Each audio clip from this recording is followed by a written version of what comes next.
Hola, muy buenos días, amigos. Estamos, como todas las mañanas, en el tiempo de entrevista de La Espada y la Pluma.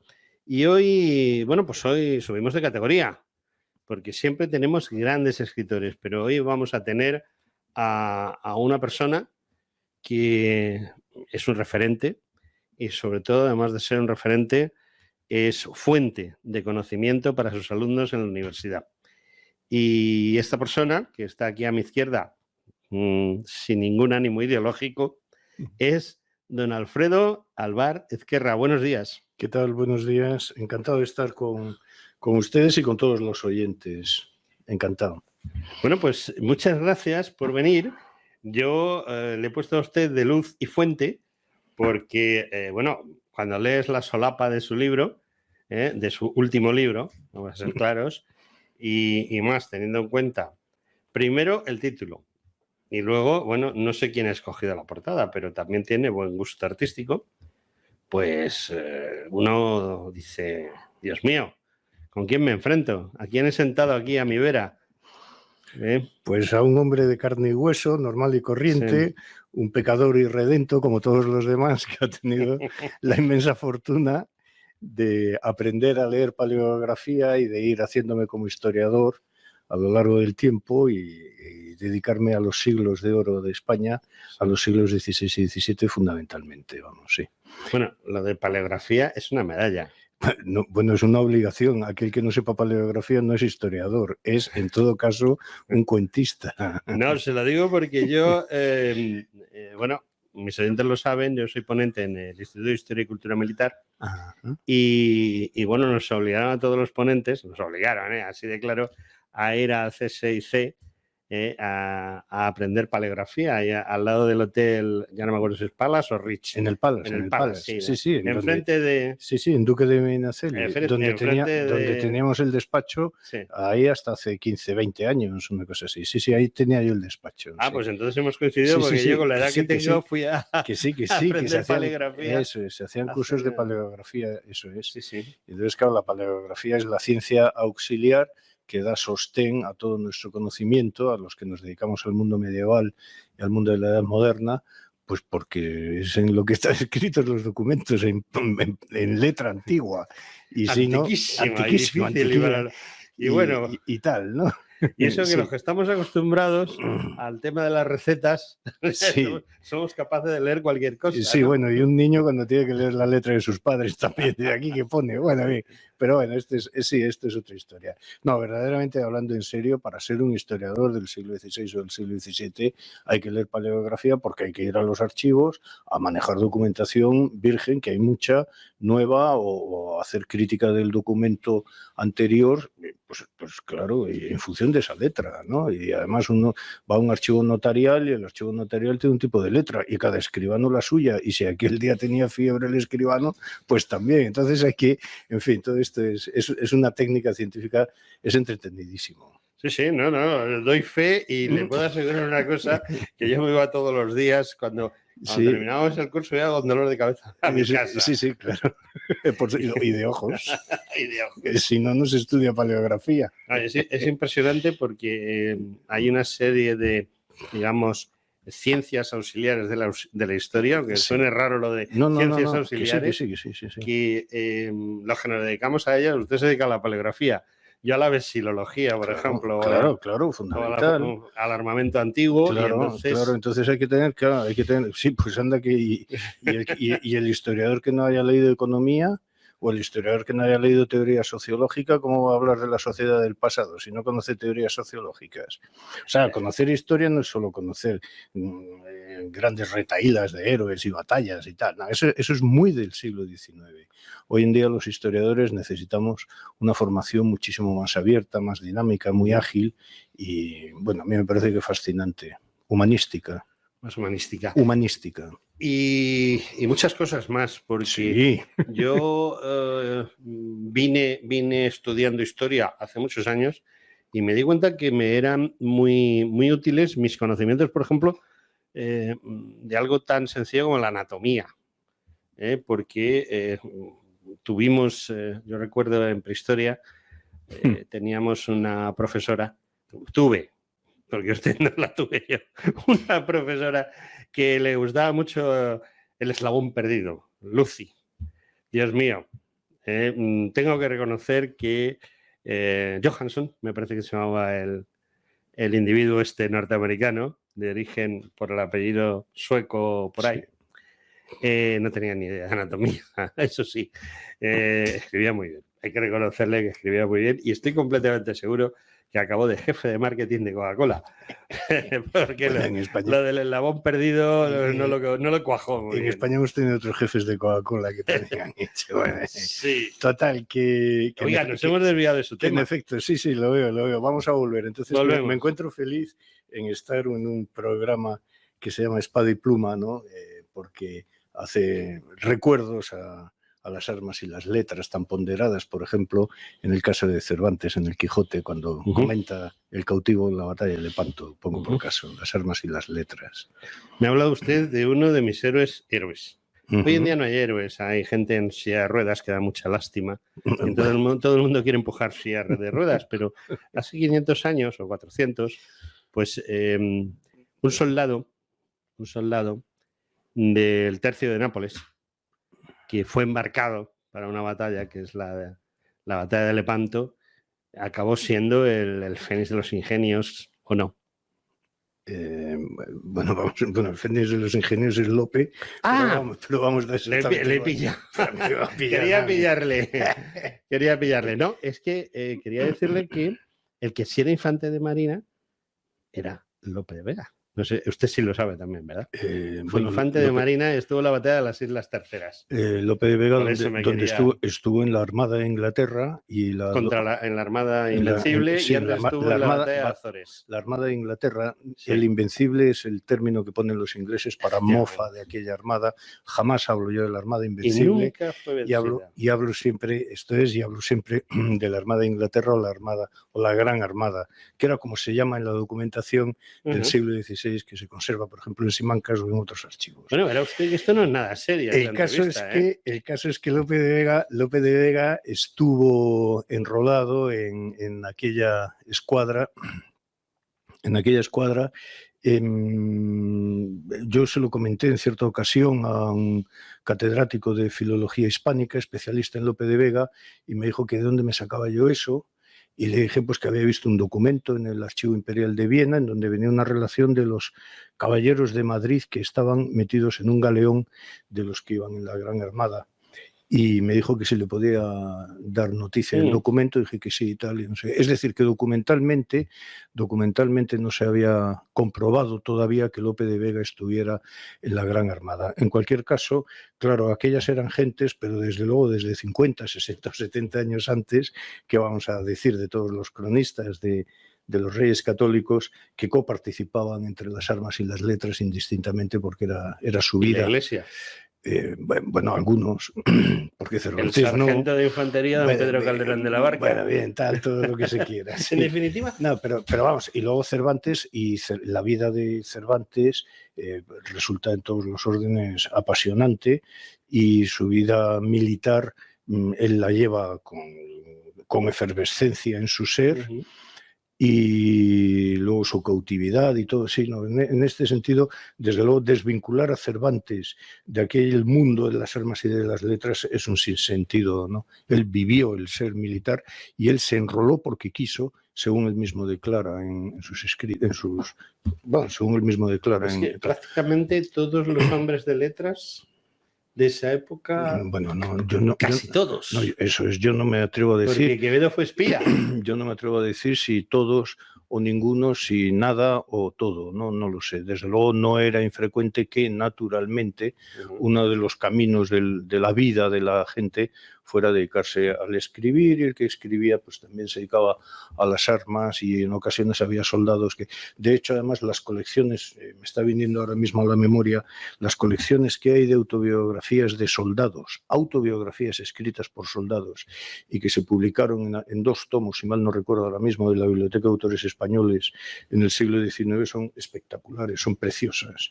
No las he leído, pero Pues me las acaba usted de recomendar. Hay que leerlas. En la Biblioteca de Autores Españoles, Ajá. las autobiografías de soldados. ¿Seguro? Son maravillosas. Y de esas autobiografías de soldados, y me alegra mucho decirlo por la radio, esas autobiografías de soldados están plagiadas por los neohistoriadorcillos estos que escriben ahora cositas de historia sin citar la fuente, porque son incapaces de leer paleografía. Entonces utilizan fuentes del siglo XIX que están impresas y son... Pero vamos, antes se coge al ladrón que a no sé quién y tal, esas cosas. No, pero eso que dice usted me recuerda que muchas veces nos encontramos trabajos maravillosos. Yo me encontré una vez un trabajo maravilloso y es solo cuestión de tiempo que el original te caiga en las manos. Si te dedicas a esto, si está plagiado, claro. Es solo cuestión de tiempo. Es de cajón, sí. Por mucho que lo escondamos. Sí, bueno, sí. Habrá visto que esta es una entrevista totalmente atípica. De momento muy agradable. Es que yo no entrevisto a nadie. Sí, sí. Yo hago una tertulia con la persona con la que estoy. Eso es. Y, así que fantástico. Bueno, fantástico. Vamos a ver. Tenemos aquí un libro con un montón de páginas, 500 y pico, tantas. sí, es que te pones un día con otro y de verdad no paras. Y además termina usted un 1 de noviembre, vaya día. Bueno, claro, pues ya le ponemos punto y final. Pero el 1 de noviembre es un punto y muy final, ¿no? Pues eso es, ya está. Y luego lo enterramos. Claro, el libro y yo estábamos hartos el uno del otro. Bueno, vamos a ver. Entender por qué usted ha escrito este libro no es nada difícil. O sea, es un especialista en la época, es un gran especialista en la época. No gracias por lo del gran, pero lo dice el propio libro. Yo me he limitado a trabajar, sí. Ya está. He tenido la suerte de que me han ido bien las cosas en el trabajo.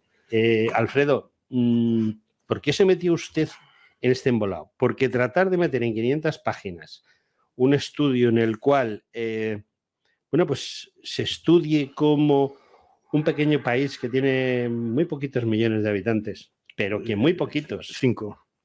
Por eso. 5. Bueno, si sumando Aragón, no. Sí, las coronas de Castilla y Aragón, 5. Yo pensaba que eran 4 y 1 y pico, 2. No, 5 millones, sí. La monarquía de España, o sea, Aragón, Navarra y Castilla, unos 5 millones. Unos 5. Más o menos. ¿Y Portugal?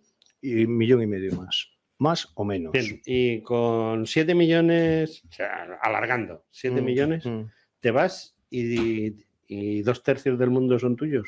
Lo que organizas, ahí tiene que haber muchas virtudes en esa sociedad, sí, ¿verdad? Me parece que esta sociedad no tiene esas virtudes. Sí, esta sociedad las tiene, lo que pasa es que las tiene ocultas. Las tiene guardadas en un cajón. Las tiene guardaditas. Y entonces hay que recordárselas, ¿verdad? Sí. E ir extrayéndolas, e ir enseñando de nuevo, ir intentando manifestar que tiene ventajas el tener alguna virtud, no solo las morales o las de los mandamientos. Entonces el libro, que lleva por título Austrias, Imperio, Poder y Sociedad, yo quise hacer hincapié en la cuestión de la sociedad, es decir, aquel imperio que dura 200 años o 300 si unimos el mundo de los Borbones. Lo que pasa es que no lo incluyo porque la España de los Borbones sufre tantas transformaciones administrativas y en todos los órdenes que es, digamos, bueno, en efecto es otra dinastía, es otro mundo, ¿no? Pero bueno, da igual. Los siglos XVI y XVII, en cierto modo, pueden verse como una unidad más o menos compacta, aunque con sus evoluciones y sus cambios. Pero a mí lo que me interesaba mucho era demostrar que un imperio bihemisférico no se puede mantener tan solo porque no sé qué tal. No. Ahí es que la gente está implicada en el mantenimiento, encuentra ventajas al funcionamiento de ese sistema de poder. Y entonces lo que he ido dilucidando en el libro es que cuáles son las ventajas en ese sistema universal de poder. En primer lugar, desde luego, la lealtad a una dinastía. Ellos sirven a un rey, al rey Carlos, al rey Felipe, al rey Felipe, al rey Felipe o al rey Carlos, quinto, segundo, tercero, cuarto, segundo. Bueno, ellos sirven a una dinastía, la Casa de Austria, que está puesta por Dios, y ellos pues, se sienten vinculados a esa dinastía, a la dinastía y a los reyes, no a la persona física o a los caprichos o descaprichos de los reyes, que eso es parte de la constitución pecaminosa del ser humano. En segundo lugar, se sienten vinculados por lealtad a una religión. Solo hay una religión que merezca la pena, es la religión católica, que es la verdadera, y para rebatirlo, pues asómese usted a las guerras de religión que hay en Francia, con la noche de San Bartolomé, entre otras, etcétera, etcétera, o a lo que ha estado ocurriendo con los luteranos en Alemania. Pues esto es lo que hay. Mientras que aquí en España los católicos, que es católica, estamos tan a gustito, esto está tan tranquilo, ¿no? Y luego, claro, todo esto a su vez puede ser, digamos que sostenido, porque existe un algo fundamental que se llama la movilidad social. Obviamente no de toda la población, no, claro que no. No vamos a ser estúpidos, no vamos a ser estúpidos afirmando demagogias de otro tipo, no. Pero que, sin embargo, existía una movilidad social porque el imperio o la monarquía de España necesitaba de sus gentes para matar, por supuesto. Es decir, conforme va teniendo lugar la conquista de los virreinatos, que no colonias, de los virreinatos americanos, se va necesitando gente de letras, de derecho y de religión, pero de derecho, que sepan trasladar el sistema legislativo de Castilla a América, a Indias, ¿no? Y esta gente, ¿de dónde se extrae a tanto juez, fiscal, abogado, no sé qué, no sé cuánto, a tanta gente de letras, de letrados? ¿De dónde se extrae? Pues de donde se puede, de todas partes. ¿Dónde se forma? En las universidades. ¿En qué universidades? Fundamentalmente en las universidades de Castilla, que existían además pues, becas en algunas ocasiones para que los estudios pudieran tener lugar, gentes del común, etcétera, etcétera. Bueno, en fin, es un sistema mucho más complejo de lo que da tiempo de explicar ahora y que, sin embargo, lo he intentado desarrollar como he podido en el libro. Yo le quería preguntar una cosa, porque yo veo ciertas similitudes entre los Austrias y Roma, en el sentido de que a la que se llega a América, indiscutiblemente, se encuentra a unas personas que ya vivían allí, con un sistema legal discutible, con un sistema en el cual pues los de abajo era fácilmente que acabasen muertos y comidos por los de arriba, como pasaba en México o en Perú, etcétera. Y hay una cosa que está muy clara, y es que cuando se está acabando esas provincias españolas de América, son precisamente los indígenas, los que provienen de los indígenas, los que quieren defender la corona. Pasa algo parecido al Imperio Romano, en el sentido de que los 5 millones no hubiesen sido capaces de mantener eso si no hubiese sido porque la gente que se incluye en esa corona española, en esa corona de los Austrias, estuviese mucho más a gusto con los españoles que con lo que tenían antes. ¿O estoy equivocado? No tiene por qué estar equivocado. Yo no, a lo mejor no he hecho bien la pregunta. Sí, sí, está clarísimo, pero voy a contestarle. Yo no quiero entrar en grandes alaracas sobre los españoles en Indias ni nada por el estilo, porque no es necesario hacerlo. Los datos objetivos ahí están y punto. La capacidad de pacto de los castellanos, sobre todo los castellanos, que son los que cruzan el Atlántico, porque la corona de Aragón, como tiene sus fueros y sus historias, quiere sus historias y ahí se quedan en el Mediterráneo, mientras que los castellanos pues tienen, es verdad, pasan a América, Filipinas, Asia, etcétera, etcétera. Bien, no lo digo con segundas. Entonces, la capacidad de pacto que tienen los castellanos es monumental, es decir, la conquista de América o el mantenimiento del virreinato de Nápoles o el milanesado, ¿de acuerdo? Todo esto no se consigue por mor de las armas o tal, no. Esto es pues porque quien llega allí sabe qué es lo que tiene que hacer y pactar fundamentalmente. Y así consta en las instrucciones a los virreyes o así consta en las instrucciones a los embajadores que lo que hay que hacer es pactar, pero escrito por los reyes. Quiero decir, por lo tanto, Consejo de Estado, Consejo de Castilla, de acuerdo por la élite política que rige el imperio, que hay que pactar con las oligarquías territoriales. Y el pacto con las oligarquías territoriales se hace igual en Nápoles que con la Malinche. Y esto es lo que da, esta es una de las explicaciones para entender por qué esto funciona el imperio como funciona. Y luego, claro, acostumbrados además, los primeros que cruzan el Atlántico vienen ya vapuleados de la Guerra de Granada, que son 10 años, 1482-1492, ¿no? Vienen ya vapuleados de esa guerra. Los primeros que cruzan el Atlántico saben olfatear muy bien quién está con y quién está contra. Y esto es fascinante, claro. Esta es otra de las inmensas lecciones históricas de expansión del poder y de la capacidad de pacto que se dan en la historia universal. La llegada de, las conquistas, ¿verdad?, de los virreinatos de la Nueva España, México o del Perú, que no se tarda nada en hacer, ¿no? Eso funcionó en América, funcionó en Oceanía. Pero estamos hablando de Austria, lógicamente, y hay un caso muy curioso, el de Don Juan de Austria, sí, y el de otros que estuvieron en esa zona de Europa donde el sol es negro y frío, ¿no? Como dice Pérez Reverte, a lo mejor no es una buena cosa la que he dicho, pero a mí me gustó esa frase de un sol negro. Lo cierto es que no fuimos capaces de hacer eso mismo en Europa. ¿Por qué? ¿Cómo que no? Afirmar eso es no conocer la historia de verdad. Sí. Y es dejarnos llevar por la historia del siglo XIX o por los novelistas actuales. Vamos a ver. La República de Holanda nace en 1648. La República de Holanda no nace en 1510, Nace en 1648, después de una guerra, sí, es verdad, después de una guerra de 80 años y después de un primer intento con la tregua de los 12 años de 1609. Bueno, hasta entonces, o hasta los primeros alborotos de Flandes en el verano del año 66-67, ¿no? Hasta entonces se habían mantenido, insisto, en el pacto con las oligarquías territoriales. Por los motivos que fueran, los condes de Egmont y Horn, no voy a entrar en los detalles, ellos o Felipe II, me da igual, que tanto monta tanto, rompen el pacto. Y entonces, una vez roto el pacto, llega el enfrentamiento. Bueno, ¿por qué no se mantiene este pacto en Flandes? ¿Por qué no se mantiene el pacto en Flandes? Bueno, pues porque hay muchos elementos que lo distorsionan todo, entre otros la religión. Claro. Lutero. Bueno, ahí es Calvino. Bueno, Calvino, perdón. Es Calvino, ¿no? En este caso, ¿verdad?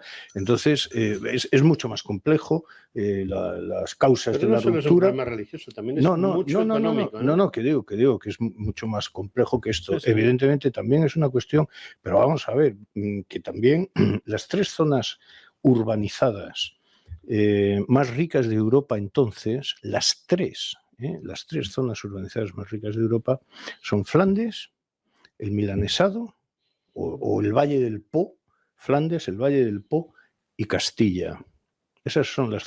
Por lo tanto, si existe una interdependencia entre Castilla y Flandes, que la hay, lo mismo que de Flandes con Castilla, que la hay para poder dar salida a toda su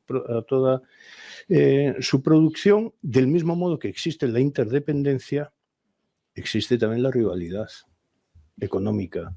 Ha habido, y ya llevamos 2 cosas apuntadas. Una, el problema religioso, y Jean Calvin detrás, o Juan Calvino detrás, o el calvinismo detrás. 2, cuestiones de carácter económico. 3, antirromanismo. 4, defensa ultranza de lo foral o de lo popular suyo. 5, tal cual. Sí, pero perdón, es que no, Inglaterra no pinta nada en todo esto. Inglaterra es un elemento que está incordiando e intentando hacer que exista una disfunción, pero que de verdad, o sea, que lo de Inglaterra no es que aquí se tiene la idea de que la Inglaterra del siglo XVI es la Inglaterra de principios del siglo XX. Era una potencia de tercer orden. No era potencia, bueno, eran ellos y ya está, ¿no? Es que, de verdad, o sea, yo me he formado en Inglaterra, que conste, o sea, yo aprendí de chiquitillo, estoy en Inglaterra. Y entonces, Drake. Bueno, cuando Drake da la vuelta al mundo, ¿vale? Creo que había habido algunas flotas que habían dado esa vuelta 50 años antes, Sí. si mal no recuerdo. Eso Y dicen, no, y por lo entonces menos. llegó Drake, que era muy valiente y tal, y asaltó toda la costa pacífica y se le llevó por delante lo que había allí. Hombre, toma, claro, porque los españoles, que no eran tontos, no habían fortificado la costa pacífica, porque no hacía falta fortificar la costa pacífica, porque no había marineros o marinos capaces de atravesar el océano Atlántico como lo hacían los españoles por el sistema de flotas y galeones 2 veces al año, saliendo desde Sevilla, llegando a Cuba, de Cuba distribuyéndose hacia la Nueva España o hacia Colombia y Venezuela, y luego regresando, y esto 2 veces al año, todos los años, una y otra vez, una y otra vez, una y otra vez, para llevar y traer de todo, por cierto, porque por más que se me quiera contar que todo lo que se extrajo de la plata americana o el oro americano, eso da mucho gusto.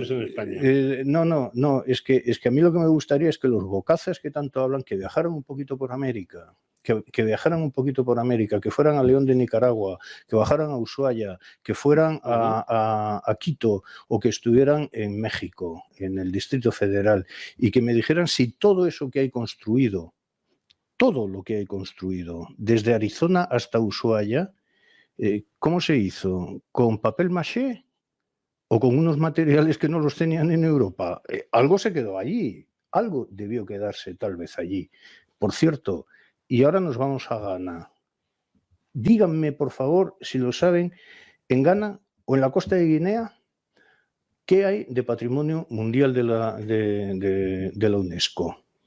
Solo el castillo de San Jorge de Almina, que es en donde cargaban a los negros para llevar los esclavos a América, los portugueses, sí, los holandeses y los británicos.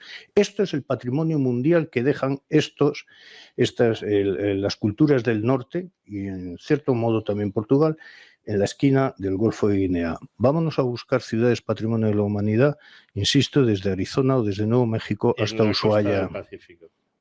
Efectivamente.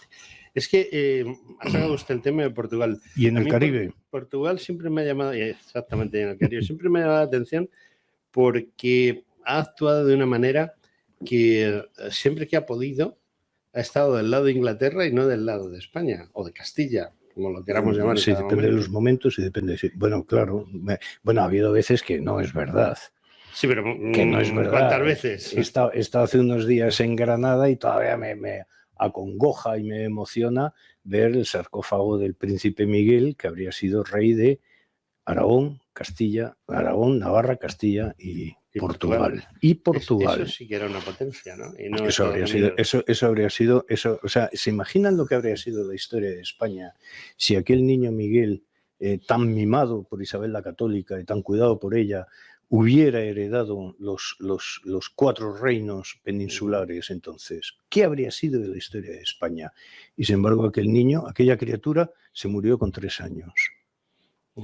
Prácticamente en los brazos de la abuela. Príncipe Juan. Y el príncipe Don Juan, claro, evidentemente el hijo de Isabel y de Fernando, el hijo casado con Margarita de Austria y toda la historia. Pues aún hay otra muerte de la cual no se cae en la cuenta y que es también de capital importancia, que es la muerte del príncipe Baltasar Carlos, el hijo de Felipe IV, que 2 años antes muere la madre, muere él, y por lo tanto no hay descendencia varonil de Felipe IV, y tiene que buscar deprisa y corriendo ya al final de su vida un matrimonio para intentar procrear un heredero varón, y nace el príncipe Carlos, luego Carlos II. La muerte del príncipe Baltasar Carlos, que era un adolescente con una formación monumental, con unos conocimientos de la teoría política y de la geografía sobre la que tenía que regir, espectacular, un gran príncipe del barroco, y murió con 16 años en Zaragoza, acompañando, por cierto, a su padre a la guerra de Cataluña para saber qué era una guerra, pues a mediados del siglo XVII, ¿no? Y murió el chaval, allí murió, y además, y lo más impresionante de aquella muerte, con lo que significó, es el encontrarse al padre, el padre que había llevado al hijo para que el hijo aprendiera qué es el gobierno de una monarquía. Se le muere el hijo y vuelve a Madrid. El padre llega aquí al Alcázar de Madrid por la noche y cuando llega le espera en la puerta, vamos a entenderlo así, le espera en la puerta la hermana del príncipe y le dice, y le tiene que comunicar el padre que vuelve solo, que el hermanito se ha quedado por el camino, ¿no? Es una cosa tremenda. Y Felipe IV, que era un gran lector y un gran escritor, además de traductor del italiano, lo cuenta todo esto en unas cartas a una monja y es sobrecogedor leerlo de puño y letra del rey. La paleografía de nuevo. Nos hemos desviado mucho del guión de su libro, pero es que a mí no me gusta hacer spoilers. Entonces, prefiero hablar del tema. Claro, pero es que todo esto es lo que está contado, que no es un libro de historia de España, sino que es explicando cómo puede funcionar todo esto. Sí. Pregunta, y Adelante. esto sí es historia.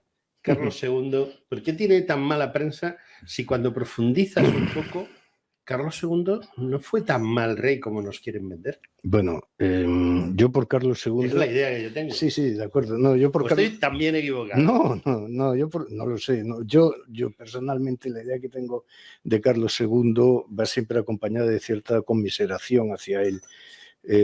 Tuvo grandes gobernantes, tuvo intentos de fragmentación de su monarquía y lo peor que él debió vivir fue el darse cuenta de todo lo que estaba ocurriendo a su alrededor y que él no tenía la fuerza ya, o que la monarquía de España no tenía la fuerza para poner orden a todo esto. Pero sin embargo, ni se consiguió fragmentar a España entonces, ni la guerra de sucesión destrozó España como pretendían los enemigos de la monarquía. ¿De acuerdo? Y esto es muy interesante. ¿Qué es lo que ocurrió? Pues que hubo gobernantes también en tiempos de Carlos II que echaron los restos por mantener la grandeza de la monarquía hasta donde se podía. Y insisto en el hasta donde se podía, porque es que estaban coaligados contra la monarquía de España todas las potencias. Inglaterra, Portugal, Francia, todo estaba en contra de la monarquía de España. Naturalmente era el enemigo que había que vencer, porque las riquezas que tenía eran innumerables y, por cierto, los conocimientos científicos también, que suele olvidarse. Cada vez que una flota inglesa conseguía, porque no siempre lo conseguía entrar en puerto y saquear una ciudad, el primer sitio al que iban en puerto era a los archivos, o quemar los archivos o robarse todos como pasó en Filipinas. Todos los cartulanos, y en Vigo y en Cádiz, todos los cartulanos que hubiera y todo. Sí, o sea, esto es así, sí. Entonces, en el libro cuento pues todas estas cosas, cómo funcionaban las universidades, en qué consistía la promoción social, cómo se hace partícipes a muchos individuos del común de las riquezas del imperio, a muchos, de muchas maneras, en fin, pues es la complejidad de explicar cómo una sociedad apoya a lo que, siguiendo a la historiografía italiana, llamo el imperio funcional.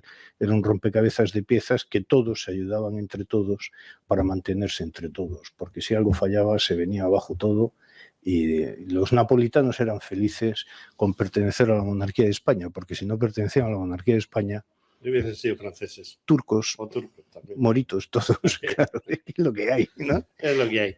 Pero de todas maneras, yo hay una cosa que siempre me ha llamado también la atención. Yo soy como un turista que está siguiendo al guía. No entiendo yo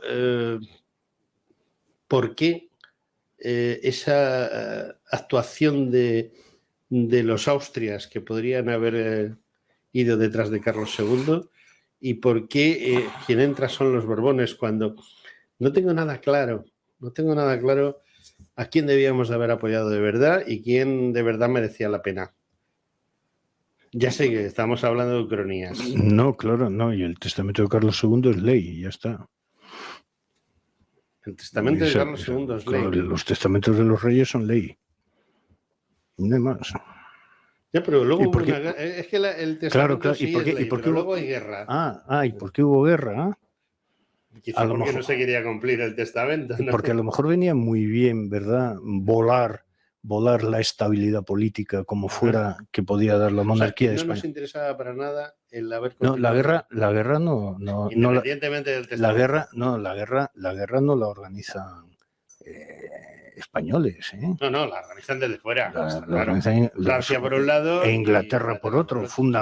Bueno, Francia porque tiene el derecho a exigir que se cumpla el testamento. O sea, el causante de la guerra de sucesión es la monarquía inglesa. ¿Pero cuántos testamentos han incumplido? Miles. Bueno, que yo sepa... bueno, de reyes no tantos. Claro, es que el testamento, es que el orden sucesorio queda establecido en el testamento. Y eso no se puede tomar a la ligera. No, sí, no, es ley, es una ley muy sagrada, muy sagrada. No sé claro, y entonces ahí está establecido el orden sucesorio a la monarquía de España. Y punto. Y los ingleses dicen que no lo quieren cumplir. ¿Cómo se soluciona eso? Con una guerra. Que además... con una guerra mundial. Bueno, pero que es una guerra que se expande por todo el planeta. Ojito que es una guerra mundial. Sí, pero en todas las guerras en las que interviene Inglaterra en contra o a favor, porque luego lo veremos en 1800, Inglaterra procura arrasar todo lo que significa España. Bueno, claro. Y nosotros habríamos hecho lo mismo. Pero no lo hicimos, no nos dieron la oportunidad. Bueno, pues luego queda la duda. No, porque los sistemas imperiales y de expansión son diferentes, ¿no? Pero vamos, se habría hecho. Yo creo que debería haberse hecho igual.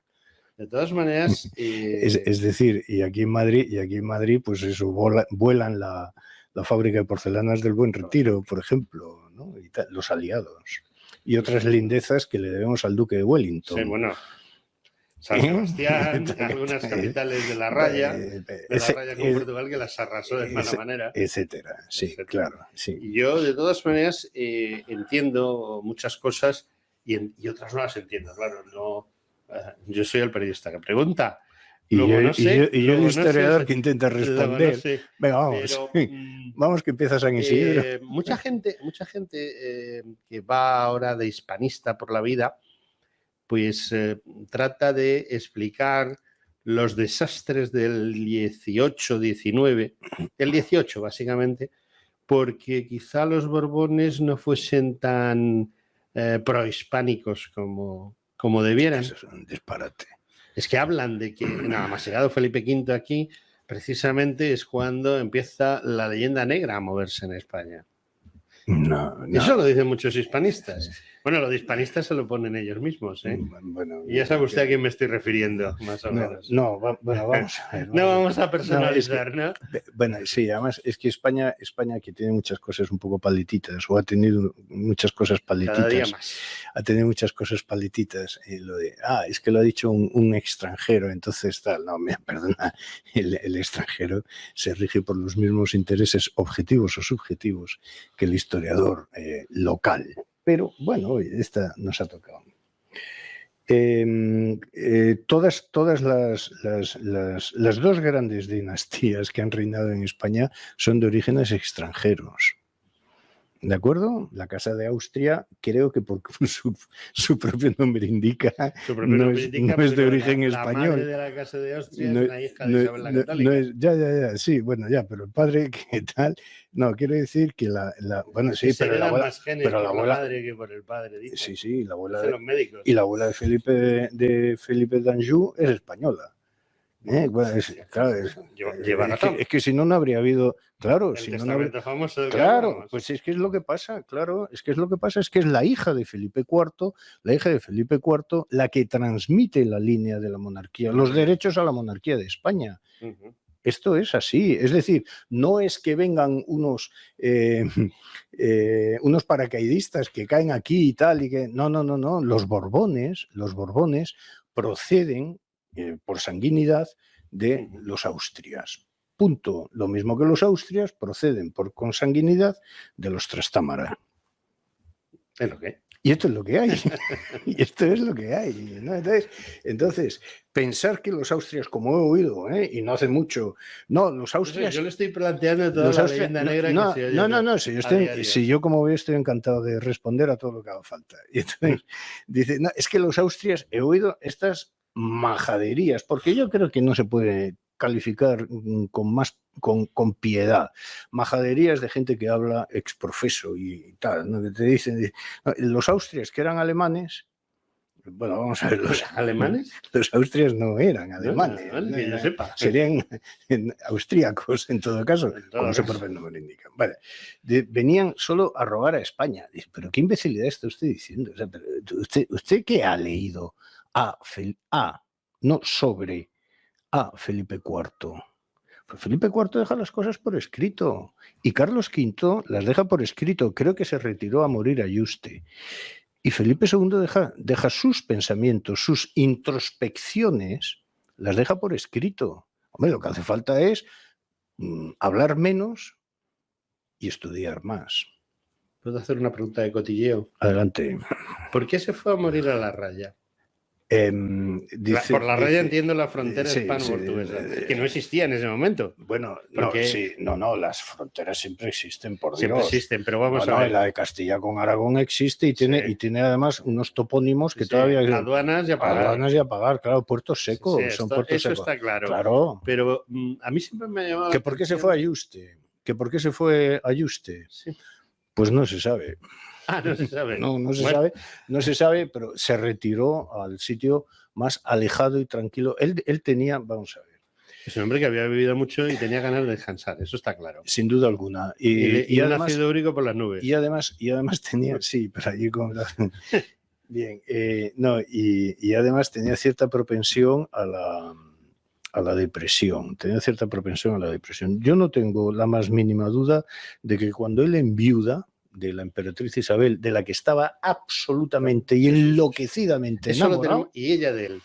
Entonces él quiere irse. Pero es tal la inmensa responsabilidad política que tiene Carlos V, es tan grande la responsabilidad política, que él se encuentra con el siguiente problema, diríamos hoy, constitucional. Si abdico... ¿A quién? Perdón, si abdico, que no dimito, que es que he oído a alguno de los que escriben novela histórica que hablan de la dimisión. No, los reyes no dimiten, abdican. Son cosas distintas, tal vez. Se dimiten los políticos. Esto es. Bueno, entonces, si abdico, le dejo el trono, por ejemplo, a mi hijo Felipe, ¿de acuerdo? Sí. A la sazón, cuando muere la emperatriz Isabel, el futuro Felipe II tenía entonces 9 años. Imaginemos que él abdicara ya 2 o 3 años después. Si abdico, el príncipe Felipe tiene 12 o 13 años. Sí, no es una edad muy... No, eso da igual porque se le nombra un consejo de regencia y andando. No hay problema del todo. El problemón vuelve a plantearse porque mi madre diría, Carlos V sigue viva, Juana, la loca, que estaba loca, sigue viva. Y entonces vuelvo a plantear otra vez el problema con el que yo he tenido que convivir cuando vine a estos reinos, es decir, a España, que era que estaba Juana viva y él vivo. Y entonces esto es fascinante, se ve en la documentación. Claro, para esto hay que ser historiador. Volvemos a la paleografía. Me ha pillado, no sé por qué. Entonces hay que volver a la documentación. O sea que yo nada porque soy un negado. Durante un yo también, pero me lo invento todo. Durante un periodo... Por eso yo escribo de Aníbal. Bien hecho. Durante un periodo la documentación la firman Juana, reina de Castilla y León, y Carlos, rey de Castilla y León. Y resulta que es elegido Carlos emperador, porque aquí hay un Carlos I y luego un Carlos V emperador. Esto hay que tenerlo también, estas pinceladitas hay que tenerlas muy claritas en la cabeza, es muy importante. Y entonces cuando Carlos es elegido emperador, se produce un cambio diplomático, no de relaciones exteriores, sino en la diplomática, en la documentación, que es fascinante, porque la documentación empieza a firmarse don Carlos emperador y doña Juana, reina de Castilla y León, y don Carlos, rey de Castilla y León, tacatá. ¿De acuerdo? Y entonces se puede anteponer a Carlos a Juana, pero claro, quiero decir que el problema constitucional de la convivencia de dos reyes, es que eso es muy delicado. En ese momento sí, hoy en día no, pero en ese momento sí. Bueno, afortunadamente porque tenemos la inmensa fortuna de que quienes están alrededor del rey Juan Carlos no quieren meter bulla. No, las cosas hay que reconocerlo así. Esto es así. porque podría haber mucho jaleo. Volvemos al rey Carlos. Bien, entonces volviendo a Carlos V, ellos se encuentran con que Juana es reina, Carlos es rey. Si Carlos abdica, el príncipe Felipe pasa a ser rey, tiene 10 o 12 años, pero es que no son los 10 o 12 años del niño, es que es la casa del rey. Esos políticos que hay alrededor que pueden generar un conflicto, un enfrentamiento con la otra casa del rey o de la reina Juana, en fin, el jaleo es monumental.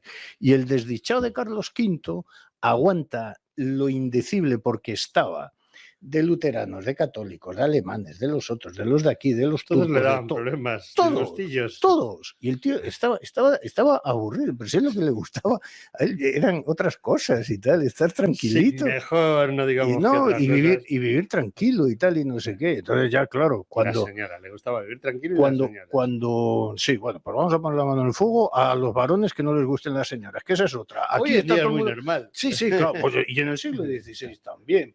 Y antes, por eso la Iglesia Católica lo pone como el sexto mandamiento, el pecado mortal, porque saben de qué va, claro, hombre. Bien, y entonces muere la reina Juana, y ya Juana de Castilla, muere la reina Juana de Castilla, oye, a los 2 años abdica Carlos.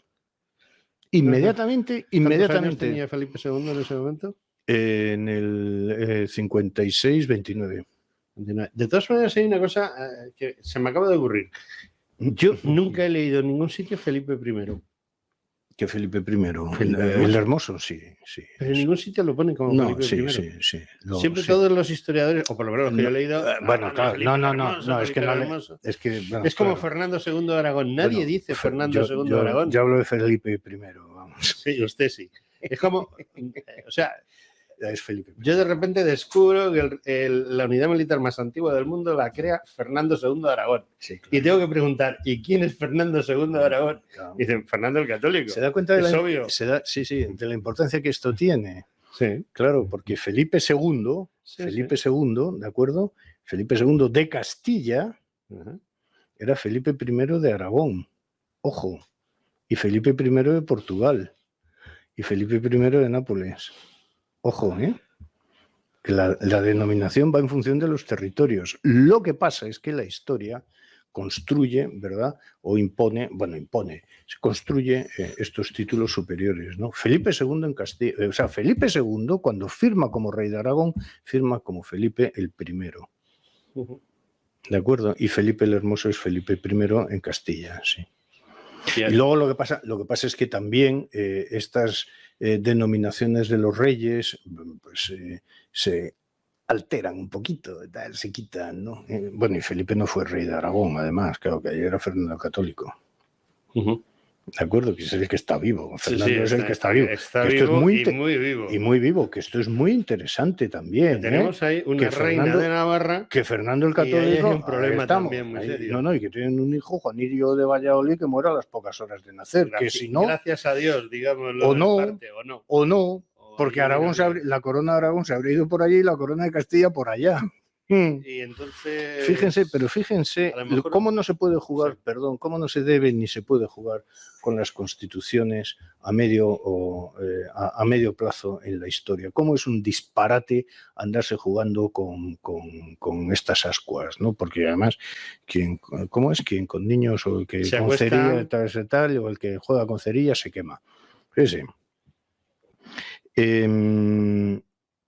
Fernando e Isabel mantienen unidos, pero no es una única unidad institucional, a la vista está, mantienen unidas las coronas de Aragón y de Castilla. Es una confederación. Es una confederación, es una unión, digamos, sentimental, en muchas cosas es política. Están los pactos de Segovia de 1475, de la Navidad de 1474-1475. Bueno, existe una Doudes y tal. Es un pacto muy interesante el que firman en Segovia Fernando e Isabel. Firman un pacto en Segovia, Fernando e Isabel, para poder regir la corona de Aragón y la corona de Castilla, que no se olvide. Bueno, y cuando muere la reina Isabel, la que muere es la reina de Castilla, porque el rey de Aragón, Fernando, está vivito y coleando. Que no se olvide, para todos estos de tal. No, esto fue así. Y quien viene a reinar a Castilla es Juana. ¿De acuerdo? Ella es la reina de Castilla, no es al que se le llama el rey Fernando, pero no es el rey Fernando. Sí, pero él no quería renunciar a mandar en Castilla, ¿no? Obviamente, porque él además probablemente tenía una visión mayor de la unidad de España que Isabel, que para entendernos y de manera muy brusca se puede decir que Isabel era más foralista castellana que Fernando, que veía con mucha más habilidad y con mucho más ingenio la necesidad de la unidad de los dos territorios. Pero cuando ve que viene aquí Felipe, que Juana hace cositas que la distancian los pies del suelo, y todo esto, él dice, o sea, de todo lo que yo he estado construyendo con doña Isabel, ¿se me puede venir ahora aquí a desmontar todo esto? No, yo me lo monto por libre. Entonces es cuando casa con Germana de Foix, la deja embarazada y nace un niño, Juan, que nace en Valladolid, por cierto, que también es significativo, que anduviera Fernando tal y no sé qué, y el rey de Aragón tiene el hijo en Valladolid. Suena raro. Bueno, sí, raro, es que todo es más complejo que un titular de prensa, ¿no? Y ese niño muere. Al morir ese niño ya queda disuelto otra vez toda la historia esta, ¿no? Pero esto es lo que pasó entonces. Esto es lo que pasó. Es decir, los años desde la muerte de Isabel, noviembre de 1504 en Medina del Campo, hasta el final de la guerra de las comunidades, por ejemplo, batalla de Villalar, el 23 de abril de 1521, son 17 años constitucionalmente muy, muy, muy delicados. No es para andarse con jueguecitos. Y aquí en la península se pasa muy mal en aquellos años tan gloriosos, por otra parte, que Juan Sebastián Elcano le está dando la vuelta al mundo mientras tanto sin enterarse nada de lo que pasa aquí. Es alucinante. Sí. Es fascinante. No, pero es curioso porque si echamos mano de... Estoy completamente seguro que después de leer su libro, que no he tenido tiempo yo todavía de meterlo. Yo tampoco. Pero usted lo ha escrito y lo ha corregido, me imagino. Supongo. Por arriba. Pero yo no he tenido tiempo yo de echarle todavía un vistazo a fondo, porque a mí me gusta leer las cosas. Cuando leo algo, leo muy poco. Porque es que me llegan las cajas de libros. Se llama tiempo. Todas las editoriales. Pero está impreso, ¿eh? No mire, aquí hay 3 libros y este es de la Esfera y aquel es de Almuzara. Sí. ¿Qué significa? Pues que me inundan. Yo no puedo leerlo. Pero vamos, que esto está impreso, no está manuscrito, por lo tanto no necesita paleografía para leerlo. Por eso, mire usted, yo estoy muy agradecido a Adolf Schulten. Sí. Porque él se entretuvo en leer a los clásicos. Claro, y hacer ediciones como Dios manda, claro. Para poder leer lo que hizo Aníbal, ¿no? Claro, o sea, estoy muy agradecido. Y a usted ya también. Bueno, también. Me alegro. Tenemos ese verdaderamente el siglo de oro es el 16. Y el 17. Bueno, pero el 16 por los gobernantes. Y el 17. O sea, ¿no hay ostras mayores y menores, como dicen algunos? Eso es una cosa del siglo XIX, pero ¿cómo se puede decir austrias menores a un Felipe III que la herencia que recibe de su padre la pasa íntegra a su hijo? Lo que Felipe III recibe lo pasa íntegro a su hijo. Que tuviera menos carácter, que fuera más tal, que fuera... Sí, todo eso es verdad, pero vamos, la España de Felipe III es una España de armas tomar, ¿eh? Y la de Felipe IV, tela, ¿eh? Bueno, también digamos que tenían buenos presidentes del Consejo de Ministros, aunque no sean ministros en esa época. Claro, es que lo que se tiene, y lo trato además en el libro, cuál es la formación de cuántos consejeros había, cuántos consejos de la monarquía, cuántos consejeros, cuáles eran los sueldos de esos consejeros y cuál la formación de aquellos consejeros de la monarquía. Y claro, cuando uno, y hablo también de los diplomáticos también, ¿eh? Sí. Y cuando uno ve el mundo que conocían aquellos que gobernaron aquel mundo de los siglos XVI y XVII, hombre, pues entra en un cierto proceso, digamos, de depresión comparado con la actualidad y las cajas de supermercados. Exactamente. Ese es el problema, que el presidente del gobierno, que no es presidente del gobierno, sino del Consejo de Ministros, no se puede comparar con claro, bueno, esos eran los válidos, pero que me da exactamente igual, con un presidente del Consejo Real de Castilla. Una persona como el conde duque o como el duque de Lerma, se puede hacer cualquier cosa. Sí, claro. Se puede gobernar el mundo. Claro. Y si antes has tenido otro presidente, entre comillas, como Bueno, Cisneros, pero es que ¿qué además, tienes ya? claro, pero es que además, no, es que pero tienes además, unos primeros ministros, vamos a ver, algo así, de primera línea. todo el imperio o los miembros de los consejos que simultáneamente gobernaban el imperio desde Madrid no llegaban a un centenar de personas. Uh-huh. No Pero llegaban. sabía lo que se tenía entre manos. Quiero decir que el patriotas. Consejo Real de Castilla, el Consejo Real de Aragón, el Consejo de Hacienda, el Consejo de Guerra, el Consejo de Estado, el Consejo de la Cruzada, el Consejo de no sé qué, tal, un centenar de personas como mucho. Y esta gente sabía muy bien. ¿Por qué? Pues porque no eran unos chiquilicuatres que... No. Es que uno se coge el cursus honorum de esta gente y alucina, claro, porque es que el que no... Primero, os habían dedicado a las armas por cuestiones familiares y por lo tanto algo de la guerra conocían y eran tiempos en los que había que saber de la guerra. Es que en la guerra se forma uno. ¿eh? Dos, o bien eran hombres, eran letrados, formados en el derecho en las universidades de Alcalá o de Salamanca, sí. No con títulos en universidades privadas comprados y tesis doctorales hechas nadie sabe bien. No, bueno, o licenciados o doctores, o licenciados o doctores, en letras, o sea, letrados en derecho, habitualmente en derecho civil. Y estos individuos luego habían ido haciendo un cursus honorum, no solo por Castilla, empezando pues por corregidor en Soria y de ahí pasar luego a corregidor de La Coruña y luego pasar sino que luego a lo mejor habían saltado a Nápoles y en Nápoles habían desempeñado durante 4 o 6 años de su vida otro oficio y de Nápoles habían pasado a lo mejor al milanesado y del milanesado a lo mejor habían pasado a algún tribunal de Indias y a lo mejor de ahí habían acabado con 50 años volviendo a la península, a un consejo de Hacienda, a un consejo de Indias, a un consejo de Castilla. Conocían su oficio, digamos. Conocían, hombre, sabían latín. Normalmente. Tela. Y luego si no, los contadores que forman. Y luego, unos consejos eran de carácter técnico, el Consejo de Hacienda era un consejo constituido por gente que sabían, siempre además, gente que sabía mucho de cuentas, que estaban muy formaditos en ello. Y el Consejo de Estado eran diplomáticos o agentes de guerra que habían recorrido medio planeta. Con la armadura puesta y así sucesivamente. No, aquello no era broma y ellos sabían que no estaban por 4 años y voy a pillar todo lo que pueda y aquí voy a ser leal a una pequeña diferencia. Voy a ser leal a la dinastía y a la religión, que son valores inconmensurables. Hoy en día no tenemos ninguna de esas dos lealtades. La dinastía la tenemos, ¿eh? Sí, pero lo que no tenemos es la lealtad. Pues eso es lo que pasa. Ese es el problema. Ese es uno de los problemas, sí. El de no reconocer un poder superior, ¿verdad? O una virtud superior a lo que compartimos los demás mortales. Sentirnos de igual a igual. No, hombre, no. Es que... Se llama auctoritas en términos latinos. Decían que todos somos iguales, bueno, unos más que otros. Sí, unos más que otros, y depende de lo que tengas en el bolsillo. Más iguales que otros. Para buscarte mejores abogados. Tengo un problema. ¿Y yo? ¿Cuál es? Bueno, yo no voy a entrar en detalles.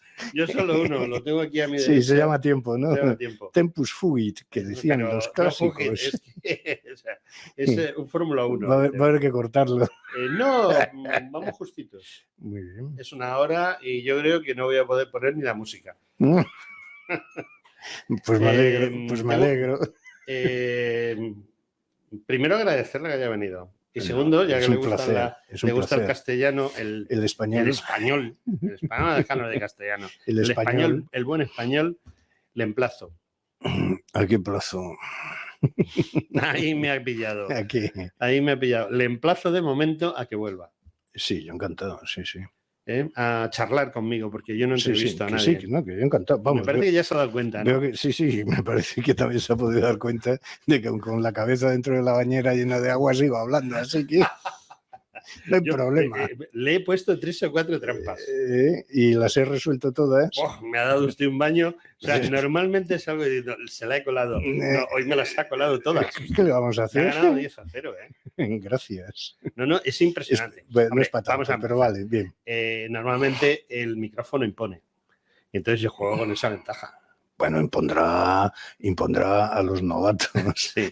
No, pero don Alfredo Álvarez Guerra me da la ligera impresión de que está acostumbrado a hablar en público. Mucho. Y además que Sí. no le ha asustado para nada. No, lo siento mucho. Por eso le vuelvo a emplazar, porque me lo he pasado muy bien. Fui profesor de universidad durante 20 años y luego ya cuando entraron las novedades de Bolonia y todo eso, dejé la universidad en vista de que se dejaba de ser maestro o profesor y se pasaba a ser docente o burócrata de la enseñanza. Dar clase me vuelve loco y bien lo saben muchos de los alumnos que he tenido. Me vuelve loco. Creo que es una de las vocaciones. Sí, a mí cuando me hablan de los médicos es vocación, sí, sin duda alguna. Si no, ya ves tú. Pero dar clase también. Y de secundaria también. Yo lo echo de menos, pero me gusta muchísimo hablar en público y dar clase y estudiar para poder transmitir lo que sé, que intento hacerlo lo mejor posible. Bueno, y nos hemos quedado ya sin tiempo. Pues no se puede comprar. Don Alfredo, lo siento muchísimo. Aunque seguiremos ahora después hablando. Ni el tiempo ni la dignidad se pueden comprar. Espero su visita. Cuando quiera. Para hablar de muchas cosas, porque, bueno, lo que pasa es que hemos estado hablando de una época y de unos personajes y no hemos hecho spoiler, como dicen ahora, del libro. Sí, lo cual no lo hemos reventado. No lo hemos reventado, se dice en español, ¿no? ¿Por qué tengo yo que decirlo en inglés? Claro, es que no lo entiendo. Yo tampoco. Yo no entiendo que es spoiler. ¿Quiere decir reventar? Lleva usted razón. ¿Quiere usted reventar? No, pues no lo ha conseguido.